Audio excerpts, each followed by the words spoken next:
সকালবেলায় এই পোস্টটা করতে আমাকে এক দাদাভাই বলেছে, আমি এই উপোসটা জানি না, কি ব্যাপার বুঝিয়ে দাও।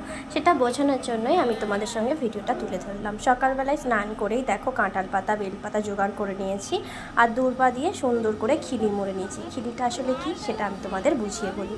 এটা হলো জয় মঙ্গলবারের ব্রতকথা।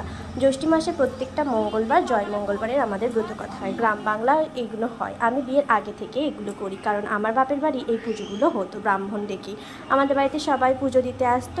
এই যে আমার পুজো দেওয়া কমপ্লিট হয়ে গেল, আর এখানে আমার নাম উৎসর্গ করে খিলিটাও নিয়ে নিলাম। এই খিলিটা কিভাবে তৈরি করি চলো তোমাদের সঙ্গে দেখায়।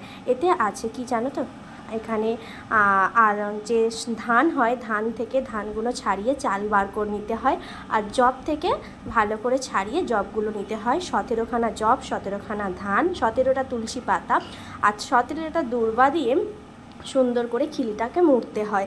আর তার উপরে খিলির ওপরে 17টা চন্দনের ফোঁটা, 17টা সিঁদুরের ফোঁটা দিয়ে খিলিটাকে মুড়ে মায়ের কাছে উৎসর্গ করতে হয়। মা কালী বা মা চণ্ডী এইসব ঠাকুরের কাছেই পুজো দিতে হয়।